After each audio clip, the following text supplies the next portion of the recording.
Hello दोस्तों, स्वागत है आपका अपने YouTube channel the learning circle में। दोस्तों मैं हूं लक्ष्मी नारायण यादव। दोस्तों बहुत ही इंपॉर्टेंट पेपर 3 का सेक्शन कराने वाले हैं। ऐसे क्वेश्चन बराबर जो है एग्जाम में पूछे जाते हैं।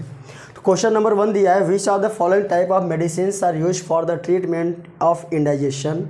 यहाँ पे 4 ऑप्शन दिए गए हैं। फर्स्ट है एंटीबायोटिक, सेकंड है एंटीऑक्सीडेंट, थर्ड है एंटासिड और फोर्थ है एंटीसेप्टिक। ये 4 टाइप के यहाँ पे आपको ऑप्शन दिए गए हैं और आपसे पूछ रहा है कि कौन सी ऐसी मेडिसिन है जो कि इंडाइजेशन के टाइम पे ट्रीटमेंट के लिए काम करती है, उसको दिया जाता है, यूज किया जाता है।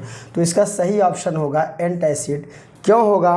क्योंकि ये जो इनडाइजेशन होता है एसिड की वजह से होता है। अगर एसिड की वजह से होता है तो उसका जो अपोजिट एसिड होता है, एंटासिड जो उसका अपोजिट होता है, यानी कि बेसिक होता है, ये बेस होता है। तो जब एसिड और बेस आपस में रिएक्शन करते हैं तो दोनों न्यूट्रल हो जाते हैं, वाटर एंड साल्ट बनाते हैं। तो इसलिए यहाँ पर लिख भी दिया है कि antacid neutralize the excess stomach acid produced during indigestion providing relief from discomfort. अगर आपको एसिड की वजह से स्टमक में कोई पेन है, दर्द है, तो वहाँ पे एंटासिड दिया जाता है जो कि न्यूट्रलाइज कर देता है स्टमक के अंदर जो भी प्रॉब्लम होती है। तो इसलिए इसका आंसर एंटासिड है। सेकंड है, how many carbon atoms is are present in formic acid. Formic acid के अंदर कितने कार्बन पाए जाते हैं, यही पूछ रहा है। तो उसके अंदर 1 कार्बन पाए जाते हैं। कैसे? क्योंकि जो फॉर्मिक एसिड का फॉर्मूला होता है HCOOH होता है। तो यहाँ पर आपको एक ही कार्बन दिखाई देता है, ऑक्सीजन 2 हैं और हाइड्रोजन भी 2 हैं, इसलिए यहाँ पर 1 आएगा आंसर।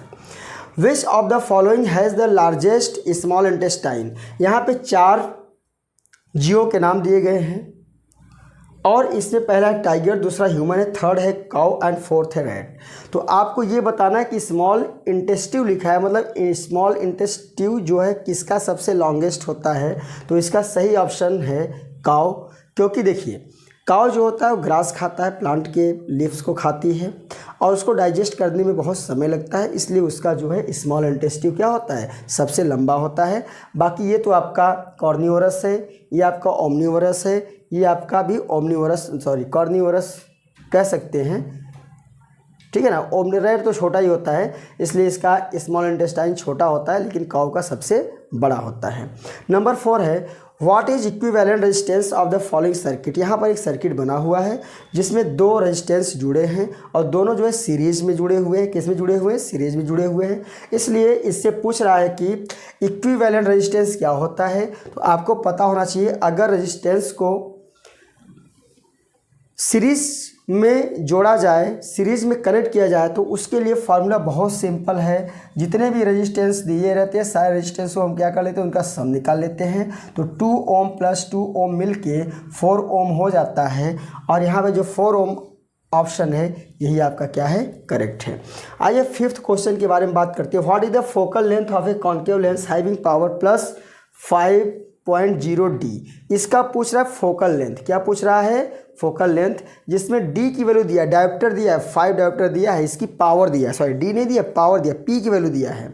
तो आपको पता होना चाहिए कि P = 1/f होता है। यार इसको हम ऐसा भी लिख सकते हैं, P को इधर लाएंगे तो P = 1/D होता है और 1 ऊपर रहेगा। D की वैल्यू प्लस 5D लिखा है, तो 5 का डिवाइड करेंगे तो आ जाएगा 0.2, ये मीटर में आएगा। जबकि यहाँ पे सारे आंसर किस में दिए गए हैं, सेंटीमीटर दिए गए हैं। हमको पता है कि 1 मीटर में 100 सेंटीमीटर होता है, तो 100 का मल्टीप्लाई करेंगे तो 20 मीटर आ जाएगा। तो इसका मतलब ये F होगा, पावर ये हमारा F होगा, ठीक है ना, 1/P होगा। ये फोकल लेंथ है। तो कितना सेंटीमीटर आ गया फोकल लेंथ? 20 सेंटीमीटर आ गया। तो 20 सेंटीमीटर इसका जो भी आंसर होगा, ऑप्शन होगा, ये D वाला इसका ऑप्शन करेक्ट है। यहाँ लिखा है which of the following controls the amount of light entering into the human eye. तो यहाँ पे 4 ऑप्शन दिए, ciliary muscles, pupil, cornea, iris. इसका सही आंसर होगा आइरिस। दोस्तों यहाँ फिल इन द ब्लैंक्स 7 से लेकर 12 नंबर तक ये जो 6 क्वेश्चन है ये आपको फिल इन द ब्लैंक्स करने के लिए आएगा, भरने के लिए। और यहाँ पे इसमें ऑप्शन भी दिया रहेगा, जो ऑप्शन करेक्ट होगा उसी को यहाँ पर फिलअप्स करना है।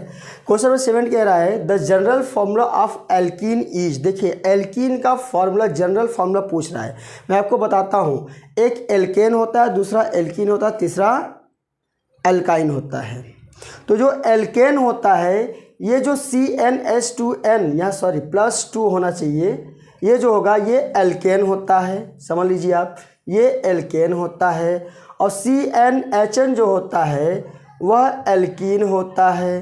क्या होता है? एल्कीन होता है। और ये जो होता है यह अल्काइन होता है। क्या होता है? अल्काइन होता है।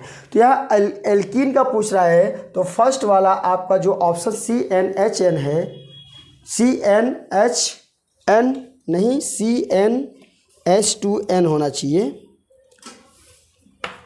Cn क्वेश्चन में देख लेता हूँ, CnH2n, CnHn, CnH2n, CnH2n, ये होता है एल्कीन। ये रॉन्ग लिखा गया, ये होता है एल्कीन, ठीक है, ये होता है हमारा एल्कीन। ये रॉन्ग है, ये किसी का नहीं, क्योंकि ये कोई फार्मूला ही नहीं है। CnH2n ये होता है एल्कीन, दूसरा होता है CnH2n+2 वो होता है एल्केन, थर्ड होता है CnH2n-2 होता है अल्काइन। तो यहाँ पे जो सही ऑप्शन आपका है वो हो जाएगा CnH2n, ये होता है एल्कीन का जनरल फार्मूला। क्वेश्चन नंबर 8 कह रहा है when tall pea plants double T and short pea plants double T, small में दिया है, ये कैपिटल दिया है, where hybridized it produced all tall progeny because tallness is. देखिए इसमें सीधी सी बात है, ये डोमिनेंट ट्रेट करेगा। क्या करेगा? डोमिनेंट करेगा। नंबर 9 है 1 kWh equal to how much joule. क्या कह रहा है? इन तीनों ऑप्शन में से कौन सेगा मैं बताता हूँ आपको। 1 किलो, यहाँ मैं करके दिखाता हूँ, 1 kW इज इक्वल टू 1000 वाट होता है, ठीक है। उसके बाद यह जो टाइम दिया है आवर का, तो 1 आवर इज इक्वल टू होता है 60 मिनट, और 60 सेकेंड का मल्टीप्लाई कर देंगे तो 3600 सेकंड में ये क्या हो जाएगा? ट्रांसफ़र हो जाएगा। सबका मल्टीप्लाई कर लेंगे तो 3600 multiply 1000 that is equal to 36। यहाँ पे 3 और 2 मिलके 5 जीरो जाएंगे, 5 टाइम्स जीरो आ जाएगा, तो 5 टाइम्स जीरो हमने यहाँ पे राइट कर लिया। अब इसको हमें स्टैंडर्ड फॉर्म में लिखना होता है, तो एक नंबर यहाँ पे इसके बाद यानी फर्स्ट नंबर परफेक्ट बना के बाकी सब डेसिमल नंबर बना दिए जाते हैं। तो 1 2 3 4 5 6 प्लेस लेफ्ट आ रहा है पॉइंट, तो 3.6 हो जाएगा। जितने नंबर प्लेस लेफ्ट में आएगा उतना पावर में प्लस में लग जाता है, तो 10 की पावर 6 हुआ। 6 प्लेस आया लेफ्ट में तो 10 पावर 6 हो गया। तो इसका मतलब इसका ये बीच वाला ऑप्शन क्या है? करेक्ट है। नंबर 10 कह रहा है the suction force created due to dash is the main force for the conduction of water in the xylem. Xylem के अंदर ये होता है हमारा ट्रांसपीरेशन। क्या होता है? Transpiration. Number 11 a candle is placed at a distance 20 centimetre from a plane mirror होना चाहिए, from a plane, then the distance between the candle and its image would be dash. यहाँ प्लेन मिरर होना चाहिए।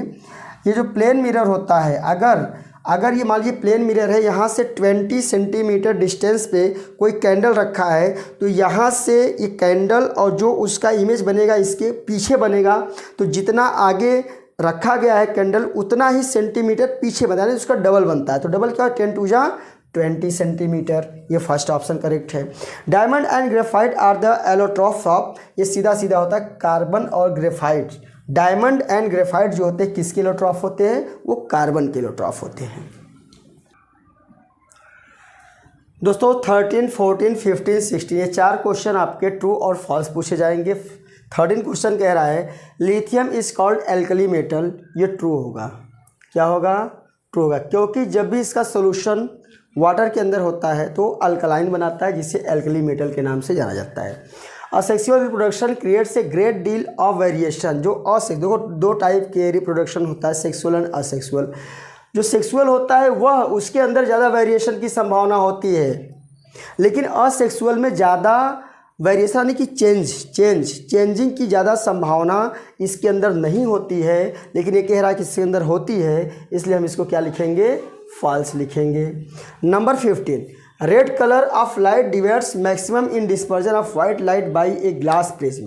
कह रहा है कि जो लाल कलर है वह वाइट कलर से ज़्यादा डिस्पर्ज होता है किसी ग्लास में, ऐसा कभी नहीं होता है, क्योंकि रेड कलर जो होता है वो कम डिस्पर्ज होता है किसके कंपेयर में, वाइट लाइट। इसका मतलब ये भी क्या हो जाएगा, हमारा फॉल्स हो जाएगा।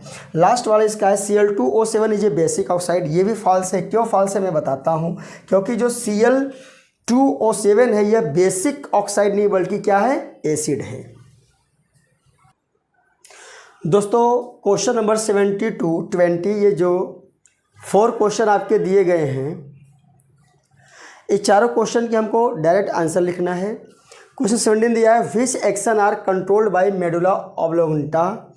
इसमें डायरेक्ट आंसर आपका ये 70 मैंने नीचे नहीं दिया है। अगर आप लिखते हैं इनवॉलंटरी एक्शन तो भी आपका आंसर करेक्ट माना जाएगा। इसका जो आंसर आप केवल इनवॉलंटरी एक्शन लिखेंगे तो भी आपका आंसर क्या होगा, करेक्ट होगा। लेकिन मैंने समझा दिया कि इनवॉलंटरी एक्शन होता क्या है।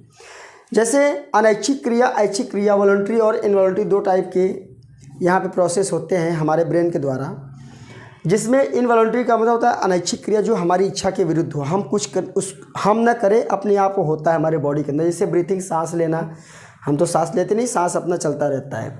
हार्ट रेट जो हमारा हार्ट है, blood pressure, BP, swelling, vomiting, coughing and sneezing, जितनी भी क्रियाएं ये हो रही हैं, एक्शन हो रहा है, सब इनवॉलंटरी एक्शन है। ठीक है, इसलिए आप इतना आंसर लिखेंगे तो भी आपका करेक्ट। अगर आपसे पूछ दिया कि व्हाट इज इनवॉलंटरी एक्शन तो आप इसके बारे में लिख सकते हैं। ये सारी चीज़ें इनवॉलंटरी एक्शन के अंदर आती है। 18 है according to Mendel's experiment where the tall plants in F1 generation exactly the same as the tall plants of the parent generation why. सीधी सी बात है, कुछ लिखना नहीं है, आपको डबल टी आप लिख देंगे कैपिटल में तो भी चलेगा। 9 है wave length of the red colour is approximately how many times the wave length of blue colour. यानी ब्लू कलर के वेव लेंथ से कितना ज़्यादा ये है रेड कलर का वेव लेंथ, तो 1.8 टाइम्स। कितना टाइम्स है, 1.8 टाइम्स। 20 क्वेश्चन है find the right mismatched pair. देखो इसमें जो मिसमैच होगा उसी को हम बताएंगे। इलेक्ट्रिकल एनर्जी VIT होता है, ये तो करेक्ट है। इलेक्ट्रिक करंट होता है Q/T, ये भी करेक्ट है। लेकिन यहाँ देखो रेजिस्टेंस भी लिख दिया Q/T, यही हमारा क्या है, मिसमैच्ड है। दोस्तों ये 21 से 24 मैचिंग है, जिसमें 21 दिया है ऑक्सीन, 20B दिया है जिबरलिन। ऑक्सीन जो होता है सेल डिवीजन को प्रमोट करने के काम में आता है, और जिबरलिन जो होता है ये स्टेम के ग्रोथ में, ये प्लांट के हार्मोन्स होते हैं। ठीक है, इनका ये काम है। 23 कह रहा ओमनीओरस और स्कैवेंजर। ओमनीओरस क्या होता है, हर्बीओरस, कार्निओरस, ओमनीओरस। ओमनीओरस जो सब खाता हो, प्लांट्स भी खाता हो और मांस भी खाता हो, तो क्या हो सकता है, ओमनीओरस में क्रो आ सकता है। और स्कैवेंजर जो होता है, स्कैवेंजर मरे हुए चीज़ों को खाता हो, वो होता है फॉक्स, होता है लोमड़ी। तो 23 का B और 24 का C। तो दोस्तों ये हमारा आज पेपर 3 का सेक्शन ए पूरी तरह से कंप्लीट हो गया। पेपर 4 का सेक्शन ए लेकर हम नेक्स्ट वीडियो आएंगे। तब तक के लिए बाय।